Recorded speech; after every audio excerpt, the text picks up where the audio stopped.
지리산 잘 다녀왔습니다. 예? 십도 하나도 안 될 텐데. 근육도 안 뭉치고, 허리도 안 아프고, 종아리도 안 당기고, 무릎 관절도 괜찮고. 그래서 어제 저희가 끝났죠? 전 새벽 2시에 자고. 아야. 근데 저 젊은 사람은 좀 힘들어하는 것 같은데. 한참 때 저래. 내년에 같이 갑시다, 4월 달에. 그렇지. 얼른 내 대답해야.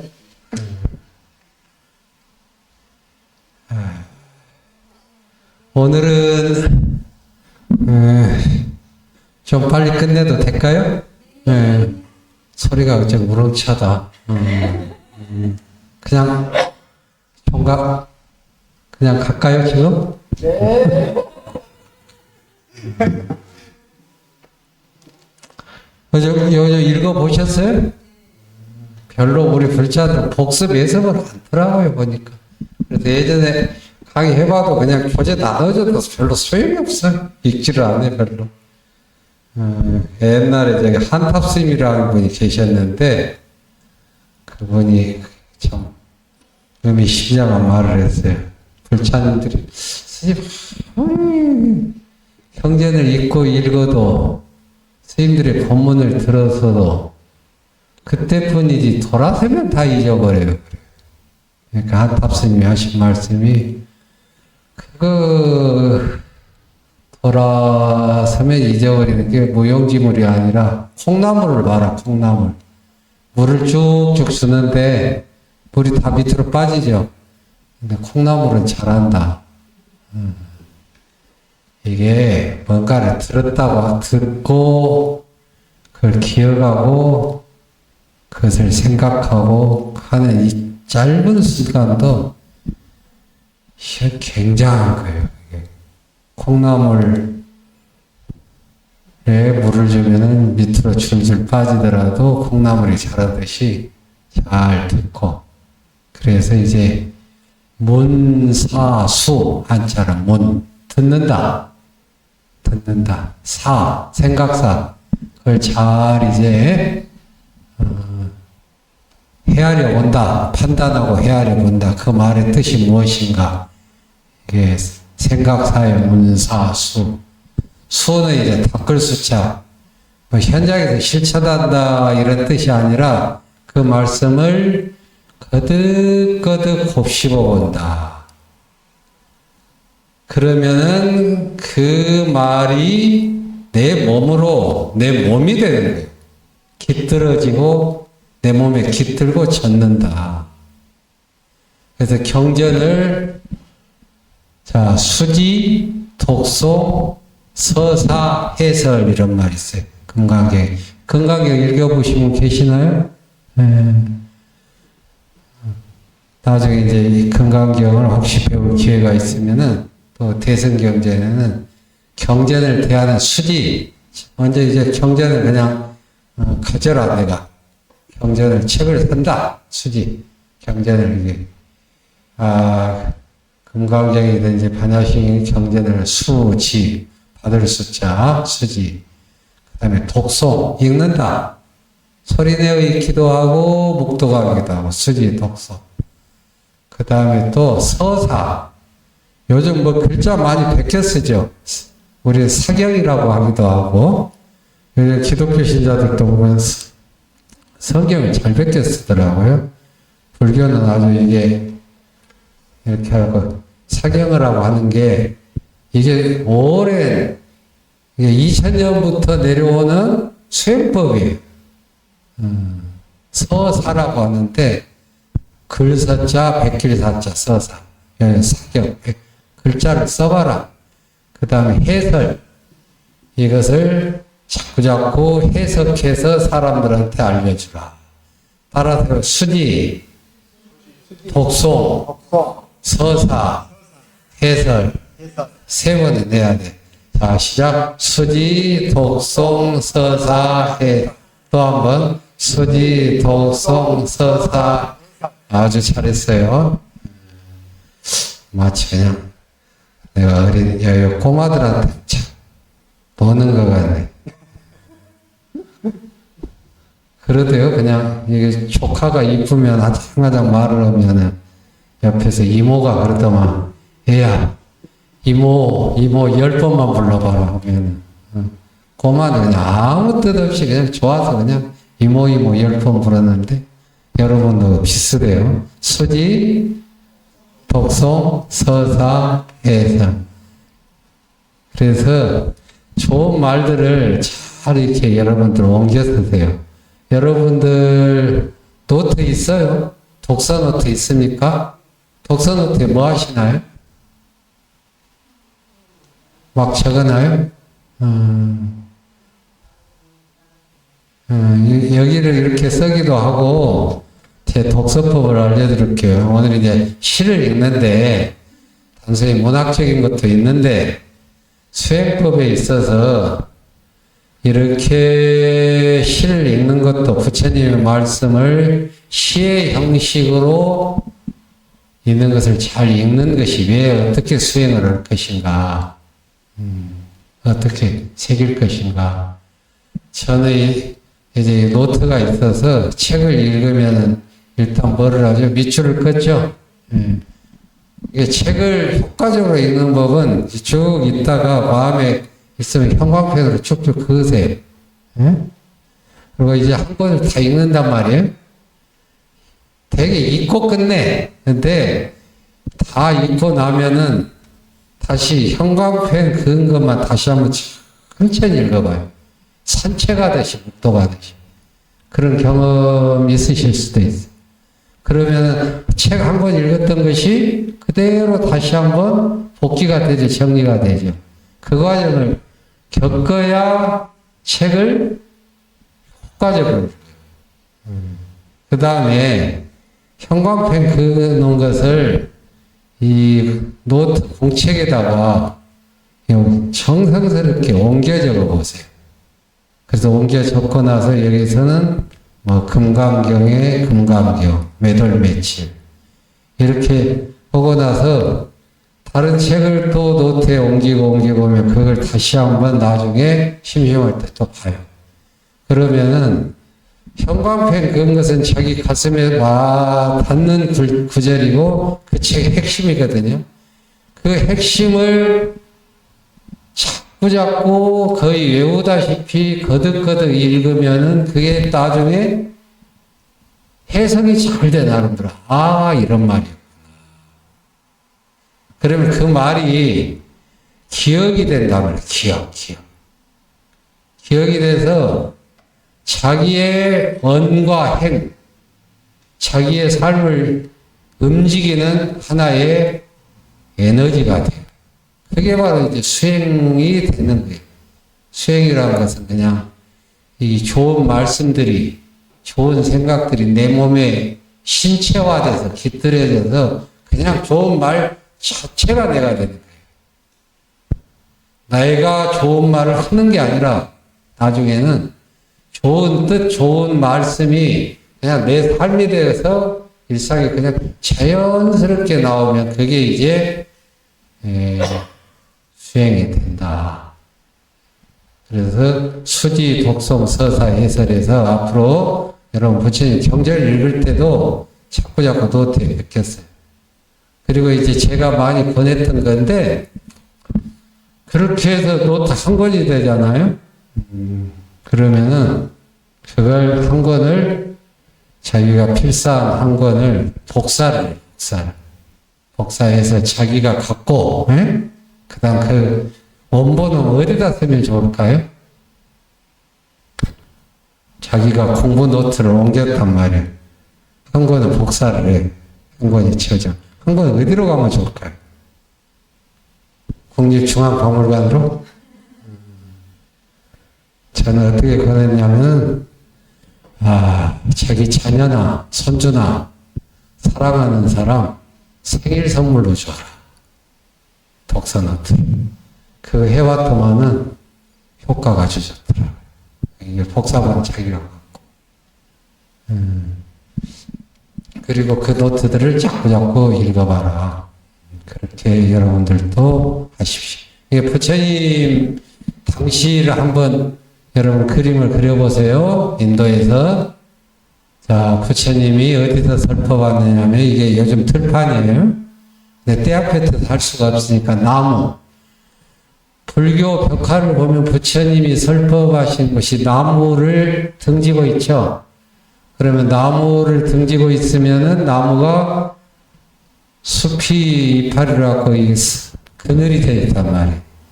부처님 제자들이 쭉 둘러앉아서 부처님 말씀하신 말을 듣겠죠. 그러면 듣는다. 그 말을 잘 판단해보고 헤아려본다. 그리고 부처님 말씀이 끝나면 각자의 처소로 돌아가서 그 말을 또 새겨본다. 걸을 때도 새겨본다. 앉아서도 새겨본다.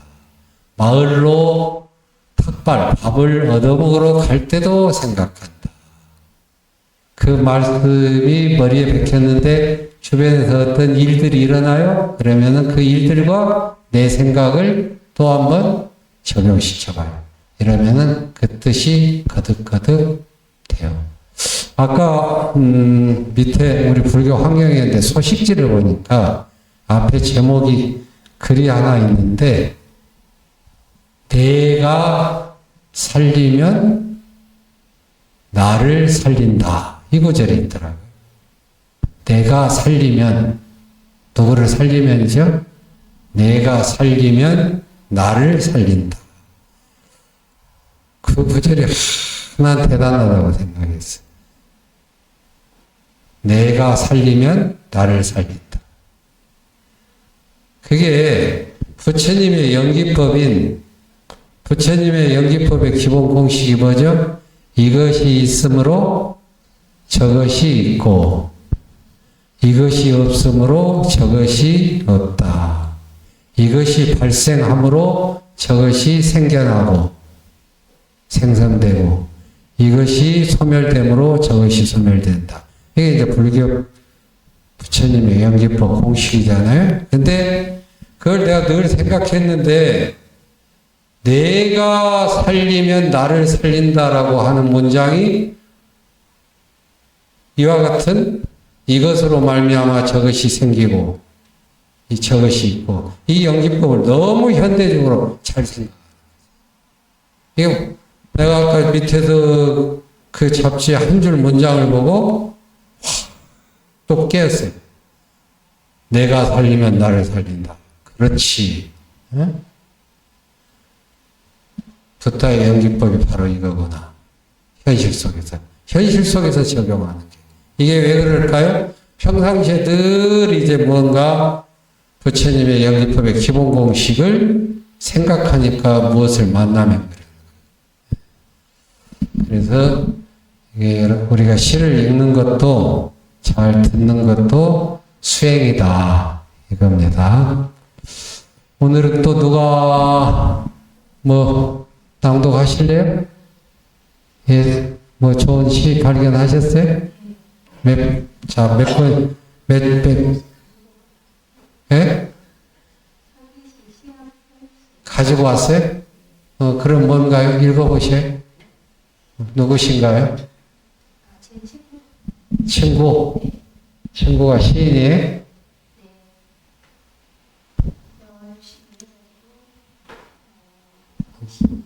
마이크 줘보세요. 바람씨 마이크. 친구가 시를 썼다. 자, 들어볼까요? 누구 친구가 열심히 시를 쓰겠다고 엄청나게 그 말들을 낚고 다녔어요. 그래서 20년 뒤에 동시 작가로 이제 문학에 등단을 했습니다. 그 친구가 쓴 시입니다. 제목은 위대한 사랑. 자, 이제 우리 인 손바닥을 펴보면 손금이 있잖아요. 인 손바닥을 한번 봐보세요. 인 손바닥에 손금을 펼쳐보니 시라고 새겨져 있다. 시 시가 얼마나 위대하였으면 하느님은 태어나는 사람마다 왼손에 시를 꼭 지어 주셨다. 나는 오늘도 손바닥을 펼쳐보며 바라본다. 살포시 움켜 잡아본다. 시를 읽고 쓰면서 위대한 사랑을 배운다.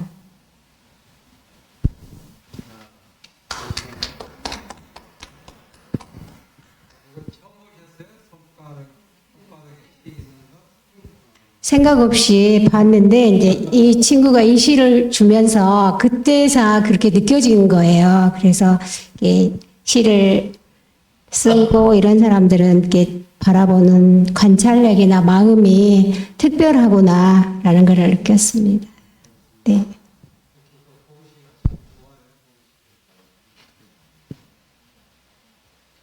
그거 88?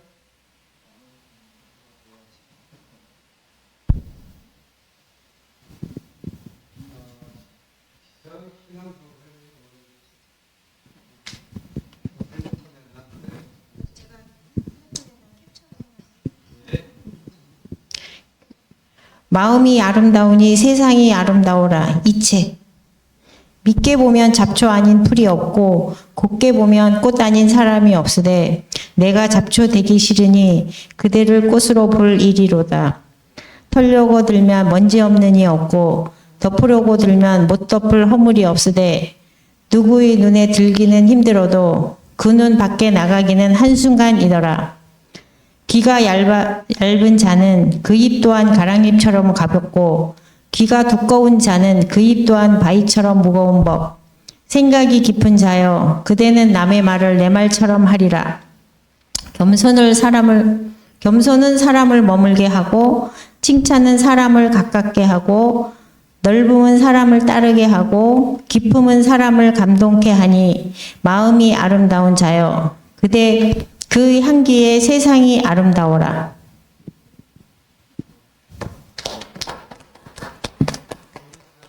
네? 저는 이제 오기 총무고요. 윤숙이입니다.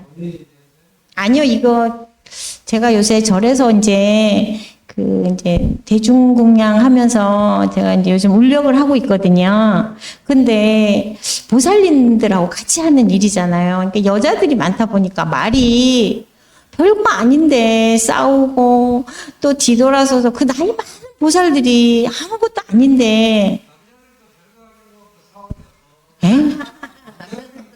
별거 아니라고 싸운데.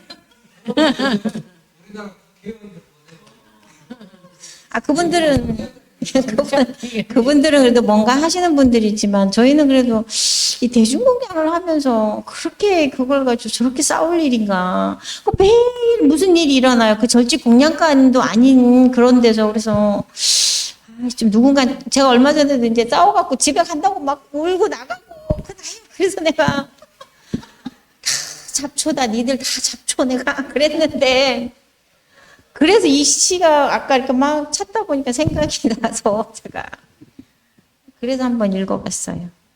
누구의 시예요?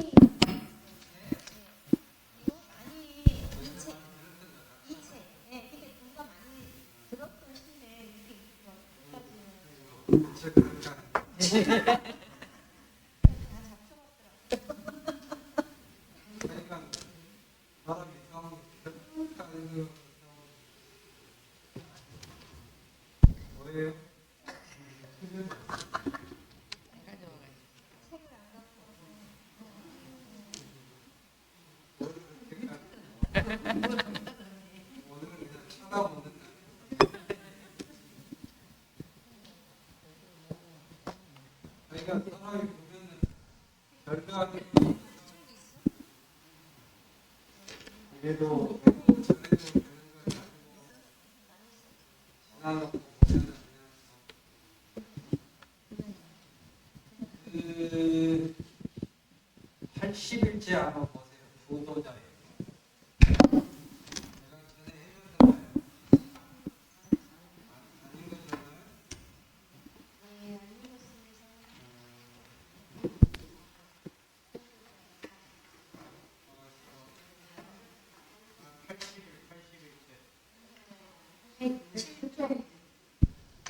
나왔죠? 자, 서가모니 부처님 주제로 방문해 주시는 겁니다. 그 부처님과 부처님의 제자들은 밥을 빌러 다녔죠. 아각시 한번 읽어봅시다. 구도자의 밥. 그가 밥을 구하러 가네. 빈 그릇 하나 들고 한 집, 두 집, 세 집 밥을 얻으러 가네. 7집을 돌아도 밥그릇이 절반도 차지 않을 때 그 사람 8번째 집에 가지 않고 발걸음을 돌리네.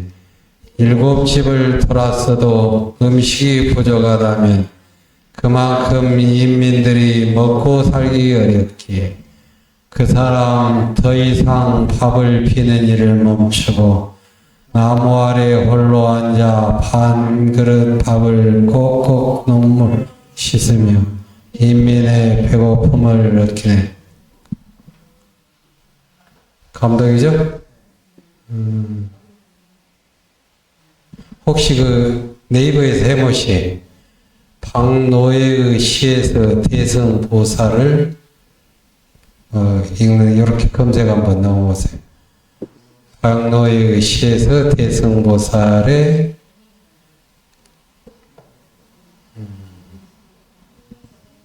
보살의 뭐 눈물을 보았네. 그런 시가 있는가? 그런 글이 있는가? 자, 이게 기본적으로 7집을 돌게 되어 있어요. 원칙이. 그게 뭐냐? 7집을 도는 게 없어요? 네, 그럼 놔두세요. 내가 예전에 이거 가지고 에세이를 한편 쓴 적이 있어서. 그만하세요. 그만. 네. 그저 검색을 하면 좋아가지고. 부처님의 제자 중에 가섭존자는 밥을 얻어먹으러 다니는데 탁발을 하는데 주로 가난한 집만 골라다녔어요. 가난한 집만. 부처님의 제자 안한존자는 좀 부유한 집만 돌아다녀요. 먹고 살만한 집. 왜 그랬을까요? 이게 아주 평등과 사랑이 아주 중요한 테마인데, 안한존자는 가난한 사람들이 밥을 먹기가 힘드는데, 나까지 가서 밥 한 그릇 축내는 게 너무 미안한 거예요. 지금 우리가 이제, 극단적 가난을 예전에 밥 먹는 자체가 생존이 삶의 목적이고 밥 먹는 게 중요한 화두일 때는 그거 실감 나죠. 안한존자는 그래서 먹고 살만한 집만 돌아다니면서 밥을 탁발을 했어요. 그런데 가섭존자는 거꾸로 먹고 살기 힘든 곳, 가난한 곳, 거친 음식을 먹는 것, 이런 집을 또 돌아다녀서 먹었어요. 가섭존자는 왜 그렇다고 생각해요? 이게 아주 가섭존자, 안한이 그렇게 생각할 수는 우리 보통 있잖아요? 먹고 살기도 힘든데 나까지 가서 이건 생각하는데, 가섭은 왜 먹고 살기 힘든 집을 주로 돌아다녔을까? 거기 가서 밥을 얻었을까? 예? 본인이 이제 같이 먹고 더 어떻게 될 것 같아요? 이런 생각을 해봐요. 여러분이 우리가 굉장히 좀 가난해. 먹고 살기가 힘들어요. 밥을 먹고 살기가. 자, 가난한 사람들은 이게 우리가 이제 경전을 읽을 때도 상상력이 있어야 돼요. 상상력이. 그냥 거룩하십니다. 옳은 말씀이십니다. 훌륭하십니다. 이렇게만 하지 말고 그 당대를 생각하고 사람들의 상상력을 동원해서 경제를 이끌어야 돼. 자, 우리가 매우 가난하고 이렇게 하는데, 가난한 사람이 왜 힘들고 서글플까요? 가난한 사람들이. 오늘날. 얼핏 보면은 돈이 부족하고 뭐해서지만은 또 하나 더 들어가는 가난함으로 인해서 차별받고 소외받죠. 서러움을 당하죠. 무시당하죠. 무시라는 말이 뭐예요? 없을 무자, 눈길, 볼시자잖아요. 눈길 안 준다는 거죠. 누가 눈길 안 주고 다 패시면 기분 나쁘죠. 그거 똑같은 거예요. 가난함 그 자체도 힘들지만 가난함으로 인해서 눈길 받지 못하고 차별받고 무시당하는 거. 그런데 생각해 보세요. 인도는 그 당시에 많은 불교 수행자뿐만 아니라 일반 수행자들이 이렇게 밥을 빌러 다니는데 스님들마저 수행자들마저 그냥 자기 집에 들리지 않는다. 돌아보지도 않는다. 이거 속 터질 노릇이에요. 가섭천자는 거친 음식을 먹으면서 본인이 수행하려고, 이 경제는 가섭천자는 이미 지났어요. 나는 부처님과 가섭의 시극한 사랑이다. 거친 음식을, 예를 들어서 이거 생각해 보세요. 우리 집에 5명이 사는데 오늘 밥은 이게 3그릇밖에 없어. 그러면 가섭천자가 왔는데 우리 식구는 5명인데 3그릇밖에 없는데 또 스님 한 보나? 이게 아니에요. 그 가난한 사람 입장 속에서는 우리의 밥을 받아주신다. 우리의 밥을 내가 저 스님에게 공양을 드릴 수 있다라고 하는 안정감이 있고 가슴에 뿌듯함이 있어요. 이거 가섭천자가 왜 가난한지 경전에 이거에 대해 이렇게 돼 있어요. 가난한 사람이 수행자에게 밥을 줌으로 해서 복을 지게 한다. 이런 식으로만 돼 있거든요. 근데 더 상상력을 발휘해 보세요. 이건 내 상상이 분명히 맞아요. 자, 뭐라도 하나 줄 수 있으면 어떻게 돼요? 내 자존감이 있는 거죠. 내 자존감. 가끔 가다가 절에 있을 때도 그런 걸 많이 느껴요. 저기 그 큰 절에 제가 살 때는 그런 걸 잘 많이 경험을 못 하는데 아주 조그만 시골절에서 기도하고 살 때는 농촌마을 사람들이 그것을 많이 느끼는 거죠. 그래서 이제 부처님께서 그 수행자는 가난한 집도 부자 집도 가리지 말고 얻어먹으라고 했어요. 주는 대로 얻어먹으라. 이것도 중요한 거예요. 평등과 연민이라는 이름으로 부자를 소외시키지도 않아요. 가난한 집도 부자 집도 분별심 없이 고맙게 받아먹어라.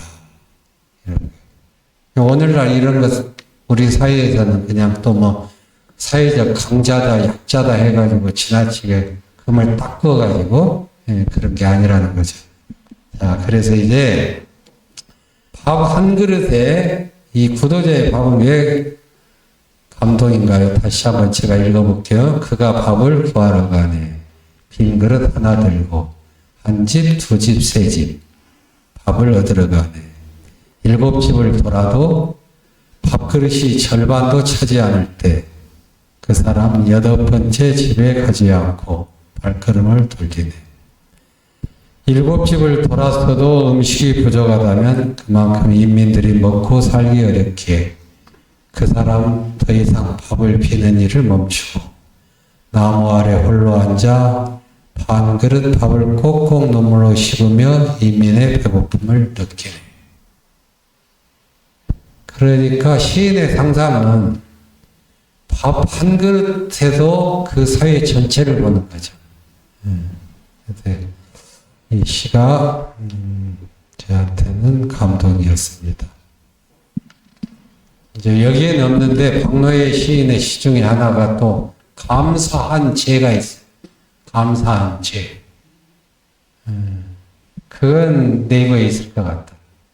박노해 감사한 죄.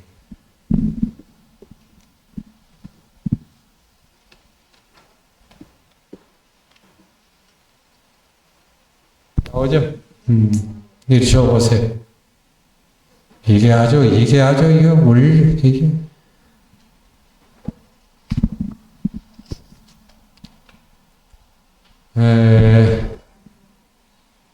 감사하다, 감사한 제 박노해.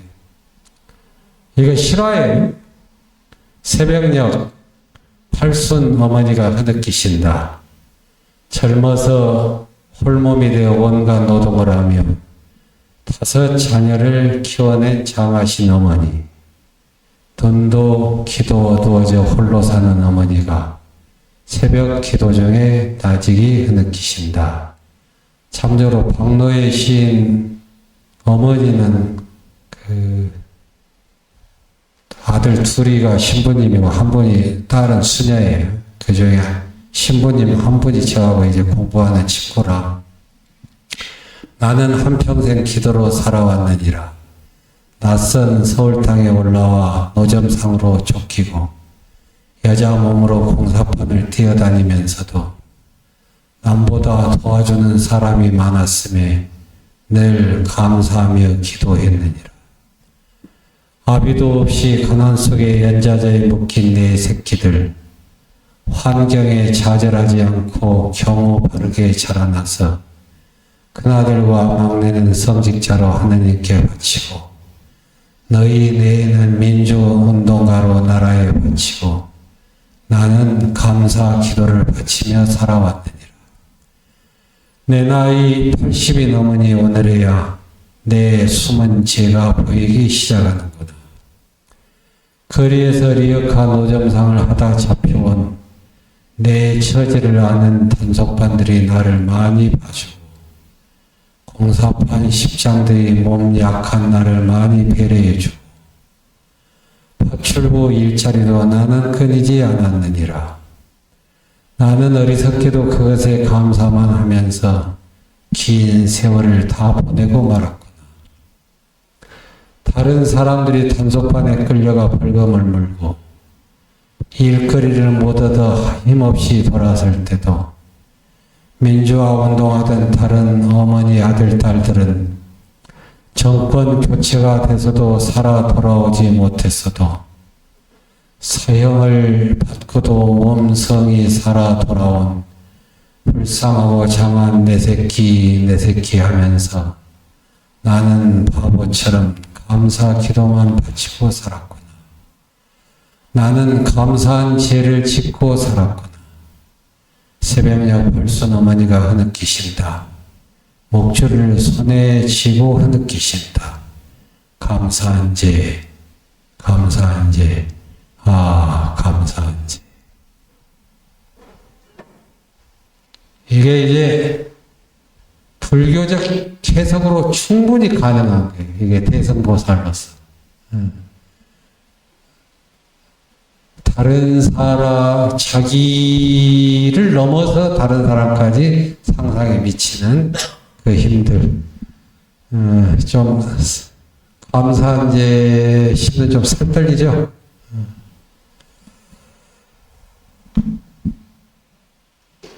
하여간, 이분은 박노해 시인 어머니, 제 공부하는 모임 박기호 신부님 어머님, 한 6, 7년 전에 돌아가셨을 때 워낙 존경을 받으니까 거의 카톨릭 그냥 그냥 장례같이 이렇게 엄청난 사람들이 많이 왔더라고요. 자, 또 시 준비하는 게 있습니까?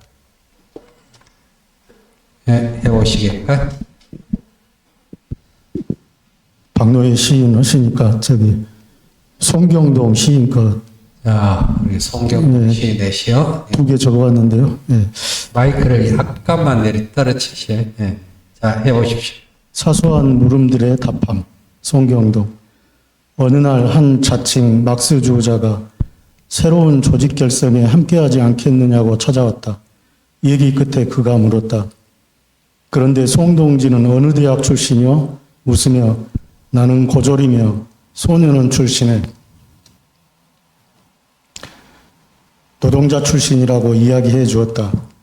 순간 열정적이던 그의 두 눈동자 뒤로 싸늘하고 비릿한 막 하나가 쳐지는 것을 보았다.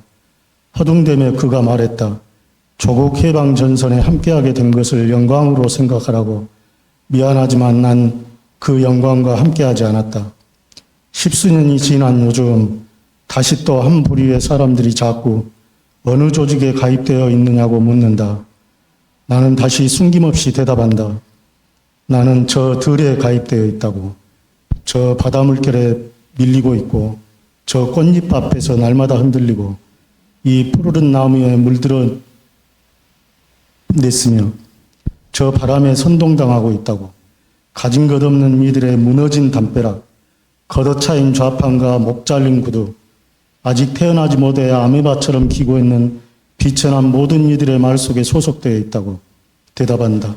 수많은 파문을 자신 안에 새기고도 말 없는 저 강물에게 지도받고 있다고. 한 편 더 하겠습니다. 김남주를 묻던 날, 경기대에서 조국은 하나다 육성 시인낭송을 듣고도 울지 않고 광주 톨게이트 비꼬울 시민들보다 먼저와 그를 기다리고 섰던 백골단 장벽 보면서도 울지 않고 불 꺼진 취조실 마냥 어둡던 망월동 그의 하관을 보면서도 이악 물었는데 그를 묻고 돌아온 서울 심야버스 타고 마포대교를 건너다 다리 난간에 덜덜거리는 허리 받치고 해머 드릴로 아스팔트 까며 야간 일하는 늙은 노동자들을 본 순간 이 악물며 울고 말았다. 그가 간 것보다 그가 사랑했던 한 시대가 저물어 가는 것이 서러웠다.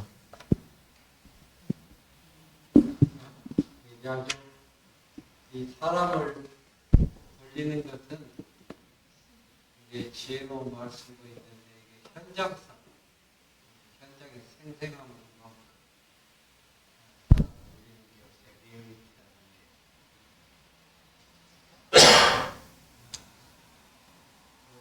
그만 가져온 게 있어요? 안녕하세요. 저는 진여성 김미란입니다. 저는 제가 6월에 제가 아주 가끔 낮술을 좀 합니다. 그래서 근데 이제 친하게 지내시는 분이 낮술로 뭐 이야기를 하다가 시를 한번 지어봐라. 그래가지고 제가 자작시로 낮술이라는 제목으로 시를 지은 게 있습니다. 네, 아주 짧습니다. 되게 짧은데 제가 지은 자작시를 한번 읽어보겠습니다. 아주 짧습니다. 낮술 김미란. 점심은 코다리찜, 막걸리가 공짜네. 코다리가 2마리니 막걸리도 2주전자. 한 주전자에 니나노, 2주전자에 에헤라디아.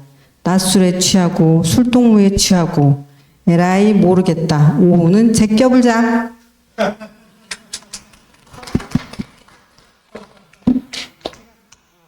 제가 9시 출근 5시 퇴근하는 회사에 다니는데 아주 가끔 낮술을 먹고 아주 가끔 제끼기도 합니다. 아주 가끔입니다.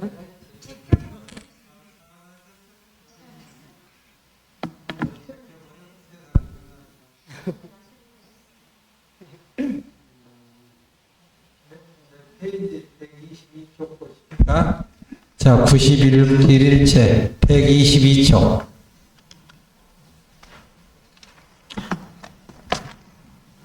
선사의 설법이라고 있죠? 나온가요? 선사의 설법, 한영원. 자, 낭독해 볼까요? 선사의 설법.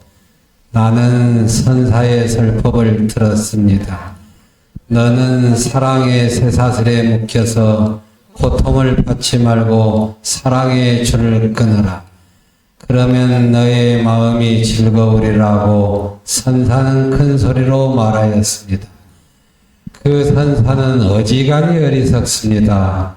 사랑의 줄에 묶인 것이 아프기는 하지만 사랑의 줄을 끊으면 죽는 것보다 더 아픈 줄을 모르는 말입니다. 사랑의 속박은 단단히 얽어매는 것이 풀어주는 것입니다. 그러므로 대해탈은 속박에서 얻는 것입니다. 님이여 나를 잃은 님의 사랑의 줄이 약해질까 봐서 나는 사랑하는 줄을 곱들여 이해가 가세요?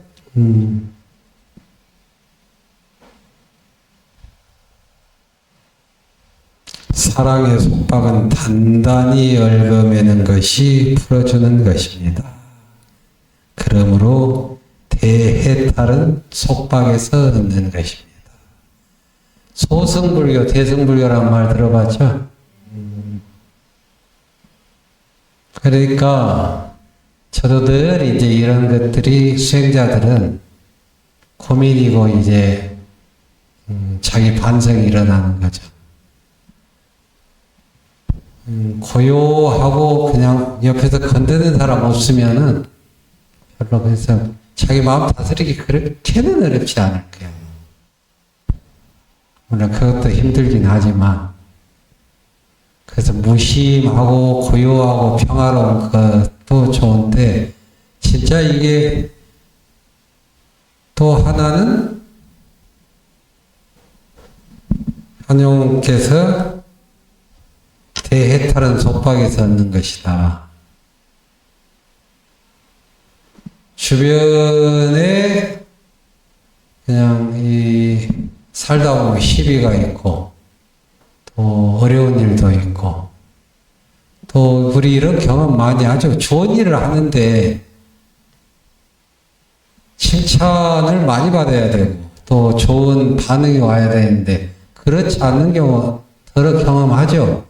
좋은 일을 나는 하는데 말이 많고 비난이 오고 오해가 들어오고 이거 숱하게 맞는 거잖아요. 그런데 그 속에서 마음이 평안하고 차별이 없고 분노가 안 일어나고 중심을 잘 잡을 수 있느냐. 그리고 더 나아가서 나를 욕하고 비난하는 사람을 무시하지 않고 할 수 있느냐. 바로 이런 거거든요. 그래서 대승보살은 어려움 속에 들어가서도 평안할 수 있고 무심하고 평화로운데 거기에 묶이지 않고 고난과 시비 속에서 또 무심과 평안을 지켜낼 수 있고 힘들지만은 그걸 지향해야 된다는 거죠. 불교는 참 좋은 말이 많은데 참 현장 실천이 약하죠. 기독교 어느 신학자가 그런 말을 했어요. 기독교인들이 불교에게 따라갈 수 없는 것들이 몇 개가 있다. 도대체. 그러니까 무슨 신도서나 뭐 이런 게 아니고 불교인들의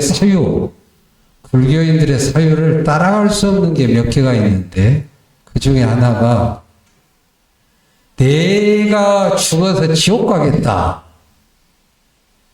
이 불교인들이 그러는데 이거 기독교인은 끔찍한 소리다.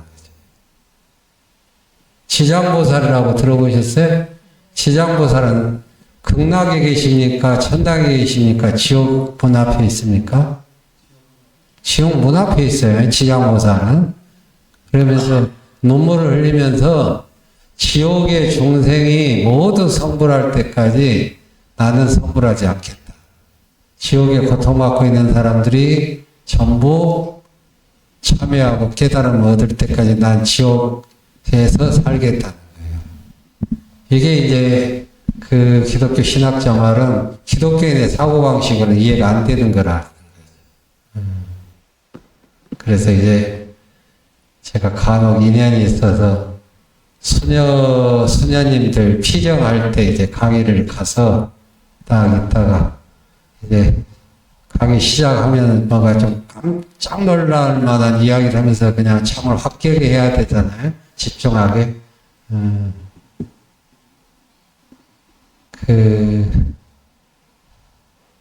여기 있는 나나, 여기 있는 신부님이나 수녀님들 모두 열심히 신앙생활하고 이 세계 인연이 만나서 죽으면은 우리 모두 다 지옥 갑시다.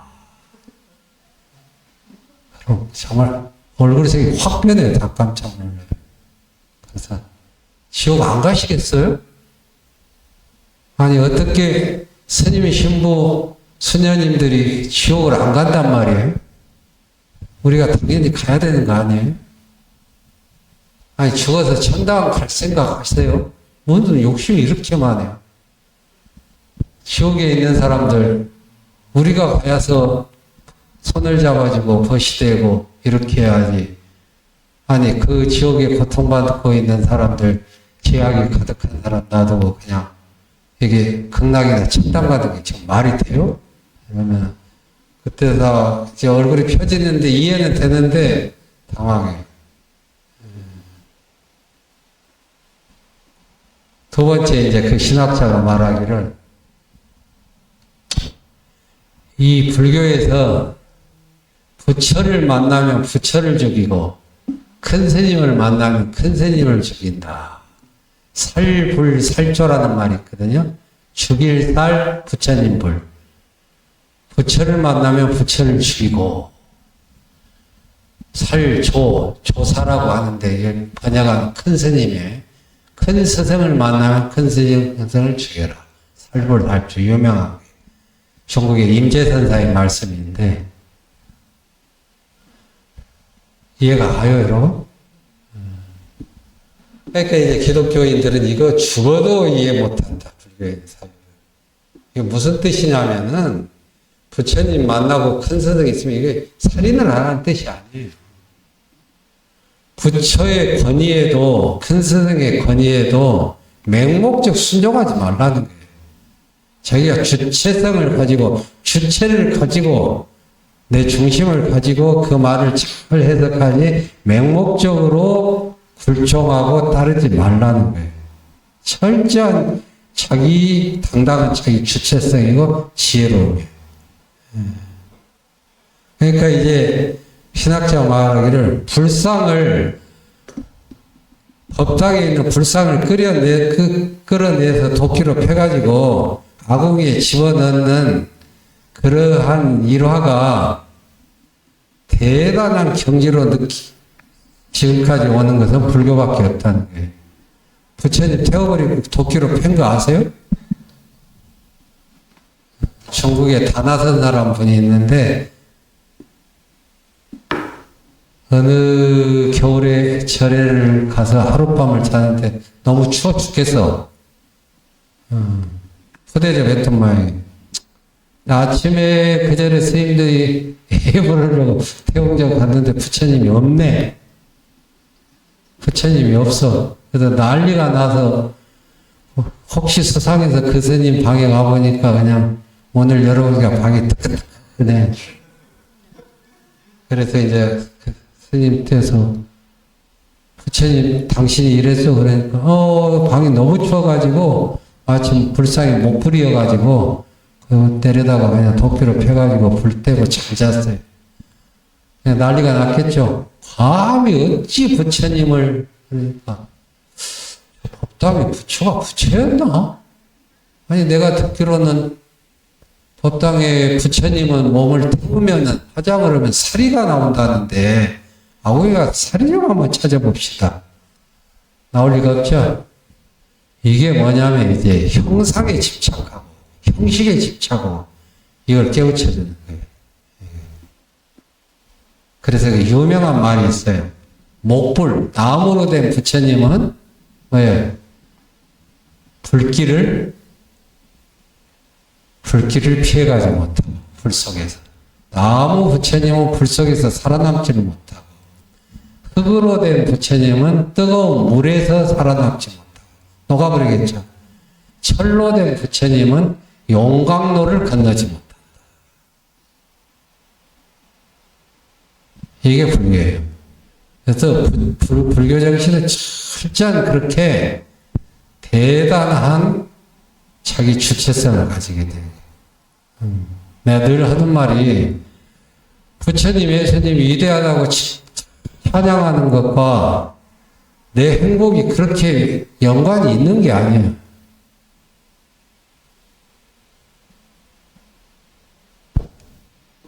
옆에 사람이 밥을 배불리 먹는데 내가 밥 안 먹으면 어떻게 돼요? 배고프죠? 옆에 사람이 밥을 맛있게 먹는데 내가 배부를 리가 있어요? 말은 가끔 그러지. 우리 손주 새끼 밥 먹으면 내가 안 먹어도 그냥 배부르다는데 그냥 3일 가봐요. 자, 이와 같이 아무리 부처님이 예수님이 뛰어나더라도 자기 마음을 돌아보고 점검하고 바꿔내고 참된 뜻 진리가 그대로 깃들게 하지 않는 이상은 아무리 찬양하고 예배하고 찬탄해도 내 삶이 그렇게까지 미쳐가지 않아요. 근데 오늘날 종교는 어떻게 돼요? 그냥 무조건 맹목적 찬양하고 찬성하고, 아까 부처 만나면 부처 죽이고 큰 스님 만나면 큰 스님 죽여라 했죠. 제가 가끔 이게 기독교에 가서 제가 초청받거나 함께하는 기독교인들이 전부 착하고 진보적이고 참 가난한 사람들이어서 이렇게 이야기를 했는데, 도대체가 나는 당신들 이해가 안 간다고. 그 대형교회 이상한 목사들 이렇게 해가지고 하는데 거기에 따른 성도들 보라고 전부 배울 만큼 배우고 있을 만큼 있고 가방끈 길고 이러는데, 그 상식적으로 말도 안 되는데 거기에 맹종하고 뭐 하는 거 보면은 우리 불교에서 말하는 살불살조, 부처를 만나면 부처 죽이고 큰 스승 만나면 큰 스승 죽여라고 하는 있죠. 이 말을 정말 들려주고 싶다. 바로 이런, 오늘날 바로 이런 사람들이 있으면 예수 만나면 예수 죽이고 목사 만나면 목사 죽여라는 합법하고 똑같은 것이다. 그래서 이 한영원 선생께서 마음을 내가 편안히 갖는 것은 시비를 벗어나서 시비하지 않고, 이것은 그냥 그렇게 어렵지 않은 일이다. 진짜 어려운 일이라고 하는 것, 진짜 내가 마음이 평안하고 자유로운 사람이라면은 상황에 따라서 어려움과 액난이 닥치고 또 힘든 사람들을 도와주는 과정 속에서 비난을 받았을 때 그게 마음에 들지 않은가. 내가 밖으로는 뭔 글이나 말로 거론하지 않았는데 세월호 때 저는 그거 많이 봤어요. 세월호 때. 6개월, 1년 지나고 했을 때 많은 사람들이 그 가족과 함께 하고 이렇게 하는데 거기에서도 또 뭔가 견해가 달라가지고 좋은 마음으로 선한 일을 하고 있는데 또 비난받고 하는 것을 봤어요. 내가. 근데 그렇게 그러한 오해와 비난을 받더라도 거기서 활동하는 몇 사람들 보니까 참 의연하더라고요. 입도 무겁고 원망하지 않고. 바로 여기서 한용원 스님이 말하는 사랑의 속박은 단단히 얽어매는 것이 풀어주는 것입니다. 그러므로 대해탈은 속박에서 얻는 것입니다. 이게 이제 대승불교의 뜻입니다. 자, 오늘은 그러면은 여기서 마쳐도 될까요? 예. 누가 하신 말씀 있어요?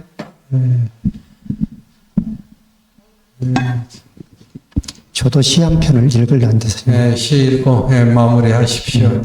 그 우리 시민 비님이 노동자 시인 송경동 시인님의 시하고 김남주 시인님의 시를 읊어주셨는데 저도 20대 때 김남주 시인님의 시를 참 좋아했습니다. 자유, 38선은 38선에만 있는 것이 아니다. 뭐 이런 시들 참 좋아했는데 이게 시구나라는 생각들을 많이 좀 했었고 저는 시를 읽는 게 아니라 노래를 한번 불러보려고 합니다. 김지아 시인의 타는 목마름으로를 제가 80년대 후반에 우리 대학교 불교학생의 친구들하고 지도교수 모시고 화순 운주사를 갔어요. 운주사를 갔는데 그때 이제 한참 시절이 하수상할 때라서 제가 이 노래를 불렀더만 우리 교수님이 눈이 덩그래가지고 했던 그 기억이 있어서 시 읽는 대신에 노래를 한번 불러보도록 하겠습니다. 못 부르는 노래지만 네. 내 머리는 너를 잊은 지 오래 내 발길도 너를 잊은 지 너무도 오래 오직 한 가닥 타는 가슴 속 목마름의 기억이 내 이름을 남몰래 쓴다 타는 목마름으로 민주주의여 만세 살아오는 저 푸르른 자유의 추억 되살아나는 끌려가던 벗들의 피 묻은 얼굴 떨리는 손 떨리는 가슴 짓떨리는 노여움이 신새벽에 남몰래 쓴다 타는 목마름으로 민주주의여 만세 만세 만세 민주주의여 만세 안녕 안녕 군부 독재여 안녕 네.